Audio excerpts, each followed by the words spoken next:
You ever just stop? Stop walking. Stop scrolling. Stop thinking about bills or work or what someone said yesterday. And you just look up at the night sky. Most people don't. Most people never will. But if you do, even once, really do it, something shifts. Because up there, in that darkness between the stars, is the answer to a question we almost never dare to ask. Why are we here? Not here as an earth. Not here as an alive. Here as an aware, conscious, thinking, feeling, wondering. Why does the universe bother to look at itself? Most people think consciousness is just biology, a trick of neurons, a fluke, an accident that happened when chemistry got complicated enough. Right, wrong. Carl Sagan spent his life looking at the stars, and what he found wasn't just science, it was poetry. He realized something most of us never stopped to consider. The universe didn't create consciousness. Consciousness is what the universe does. Let me show you what I mean. 13.8 billion years ago, there was nothing. No stars, no planets, no light, just energy. Pure, formless, unimaginable energy packed into a space smaller than a grain of sand. And then it happened. The Big Bang. Not an explosion in space, an explosion of space. Space itself began to expand, and with it time, and with time, possibility. At first, the universe was too hot for anything to exist. No atoms, no molecules, just a roaring sea of light and energy. But slowly, very slowly it cooled. And here's the strange part. As it cooled, the first particles began to form. Protons, neutrons, electrons. And those particles began to clump together. Hydrogen, helium, the simplest elements, the raw ingredients of everything. Now think about what that implies. You are made of those particles. So am I. So is the phone in your hand, the air in your lungs, the light from the screen touching your eyes right now. We are all echoes of that first moment. But it goes deeper than that, much deeper. For millions of years, the universe was dark. Just hydrogen and helium drifting in silence. No stars yet. No fire. No light to pierce the cosmic void. Just endless cold and darkness. Then gravity began to pull. Invisible hands gathering clouds of gas. Tiny clumps of hydrogen collapsed under their own weight. Denser, hotter, tighter. The pressure mounting at the core.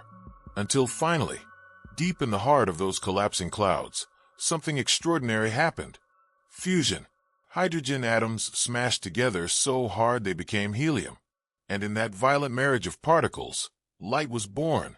The first stars ignited. Imagine that. A universe in darkness for millions of years. And then, suddenly, a single spark. Then another. Then billions. The stars lit up the cosmos like lanterns in an infinite cathedral. But they did more than that. So much more. Inside those stars, gravity crushed helium into carbon, carbon into oxygen, oxygen into neon, magnesium, silicon, iron. Every element heavier than hydrogen was forged in the belly of a star. The periodic table is a cosmic recipe book, and the kitchen was a furnace of unimaginable heat and pressure. For millions of years, stars burned. They cooked the elements. They transformed simple hydrogen into the complexity that would one day become you. And when those stars ran out of fuel, when they had nothing left to burn, they didn't just fade away. They exploded. Supernovae, the most violent events in the universe. Explosions so bright they can outshine entire galaxies. And they scattered all those precious elements across the void of space. Carbon, nitrogen, oxygen, phosphorus, calcium, iron, the building blocks of life, sent flying through the darkness at incredible speeds. Your bones were made in the collapse of ancient stars. Your blood carries iron from a supernova that died before the sun was born. The calcium in your teeth, the oxygen you breathe, the carbon in every cell of your body. All of it came from stars. You are, quite literally, made of stardust. Sagan said it best. We are a way for the cosmos to know itself. And that's where it becomes unforgettable. Because this isn't metaphor. This is physics. This is your family tree, written in the language of atoms. 4.5 billion years ago, A cloud of stellar debris began to collapse, remnants from dead stars spinning in the darkness. Our sun ignited at the center, a newborn star, one of billions in our galaxy alone. And around it, the leftover dust and gas began to stick together, grain by grain, rock by rock. Planets formed from the ashes of ancient suns. One of them was just the right distance from our star. Not too hot, not too cold. A narrow band where water could exist as a liquid. Earth. For a long time, nothing happened. Just rock and water and volcanic fury. Asteroids pummeling the surface. A chaotic, violent infancy. But then, somewhere between 3 and 4 billion years ago, in some warm shallow pool, or near a deep-sea vent, or in clay deposits, something clicked. Molecules began to copy themselves. RNA, DNA, information that could replicate. Life, not conscious yet, not aware, just replicating chemistry. Fragile strings of molecules fighting against entropy. But that was enough. Because evolution doesn't care about intentions. It only cares about what survives. And here's the strange part. Over billions of years, those simple replicating molecules became more complex. Single cells became many cells. Many cells became tissues. Tissues became organs. And some of those organs became something unprecedented. Brains. At first, just simple nerve clusters. Detecting light. Sensing chemicals. Avoiding danger. But over hundreds of millions of years, brains grew more sophisticated. They began to model the world. To predict. To remember. To plan. They created internal representations of external reality. And then, somewhere in the last few 100,000 years, something miraculous happened. Those models became aware of themselves. Consciousness emerged. The universe, through this long, winding path of stars and planets and chemistry and evolution, built a system capable of understanding the universe. Now pause. Really pause. Think about what just happened. You are not separate from the cosmos. You are the cosmos experiencing itself. Your thoughts are the universe thinking. Your wonder is the universe wondering. Your curiosity is the universe asking, "What am I?" Every question you've ever asked is the universe interrogating its own existence. Because this connects to the stars, to the Big Bang, to everything that has ever happened. Sagan understood something most people miss. Consciousness isn't a mistake. It's not random. It's not an accident. It's what matter does when given enough time and the right conditions. It's as natural as gravity, as inevitable as stars forming from hydrogen clouds. Why? Because the laws of physics allow it. Because chemistry reaches toward complexity. Because evolution rewards systems that can sense, predict, and adapt. Awareness is an advantage. It helps organisms survive. And survival is the engine that drives all of life. But somewhere along the way, awareness became more than a tool. It became wonder. It became art. It became love. It became the ability to ask why. And in asking why, we became the universe's way of understanding its own existence. Do you see how profound that is? You're not just a person living on a planet. You're a portal, a living, breathing, thinking window through which the cosmos observes itself. Every time you look at the stars, you are stardust looking back at the stars. Every time you feel awe, you are the universe feeling awe at its own beauty. Every time you ask why, you are the universe asking why it exists. And that's where it gets emotional. Really emotional. When I was a kid, I used to lie on the grass in my backyard and stare at the sky. I didn't know what I was looking at. I didn't know about fusion or gravity or supernovae or the speed of light. I just felt small, but also connected. Like I was part of something bigger than myself. Bigger than my family, my town, my planet. I felt the pull of something infinite. Sagan spent his whole life trying to share that feeling. Not through equations, though he knew them well. Not through complex theories that only specialists could understand. Through stories, through metaphors, through simple, beautiful language that made you feel the weight and wonder of existence. He wanted you to know that you matter. Not because you're the center of the universe. We know we're not. Copernicus taught us that. But because you are the universe. A piece of it that woke up. A fragment that learned to see. Your existence is not a cosmic accident. It's a cosmic necessity. The universe creates stars, so it can create heavier elements. It creates heavier elements, so it can create planets. It creates planets, so it can create chemistry. It creates chemistry, so it can create life. It creates life, so it can create awareness. And awareness is the only way the universe can know it exists. Without you, without consciousness, the universe would be a silent, dark machine, running through its motions with no one to witness, no one to care, no one to marvel at a sunset, no one to weep at a piece of music, no one to ask why. But you do care. You do ask. You do marvel. And in that asking, in that marveling, you give the universe meaning. Now think about what that implies. Really think about it. We live on a fragile world, a thin shell of air wrapped around molten rock, floating in a vast and mostly empty void. The atmosphere is so thin that if Earth were the size of an apple, the atmosphere would be thinner than the skin. That's it. That's all that separates us from the vacuum of space.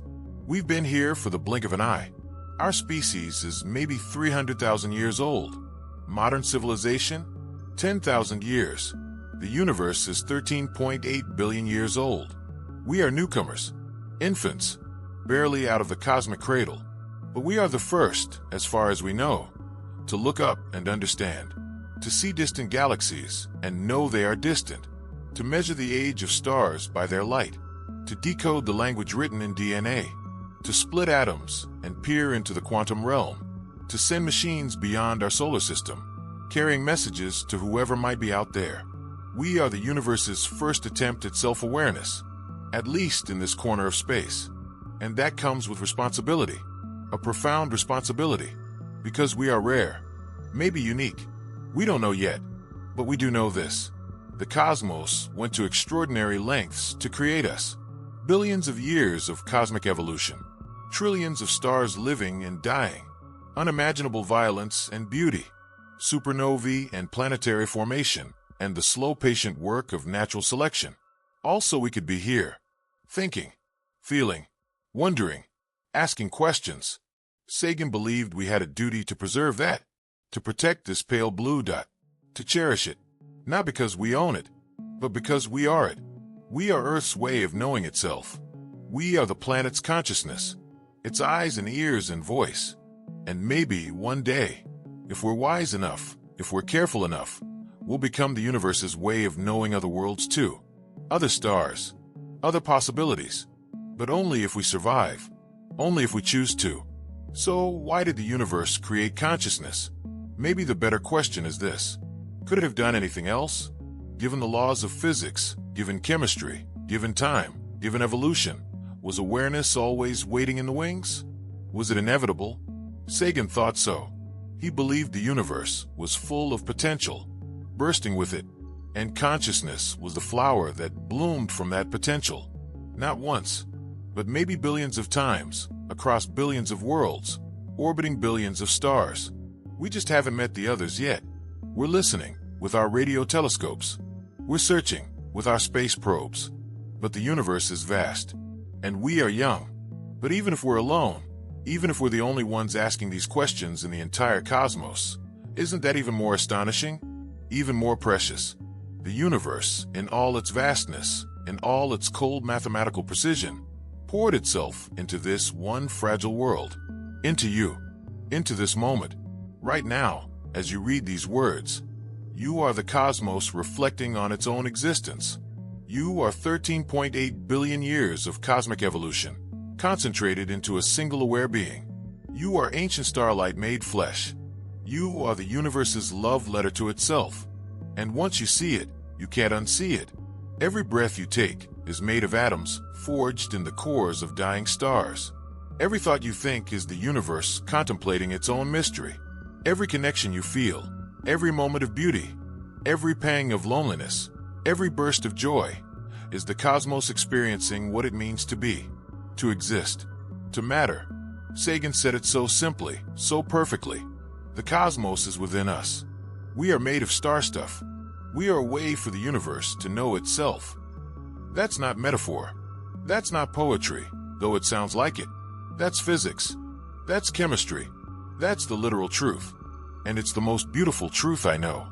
The most humbling truth. The most awe-inspiring truth.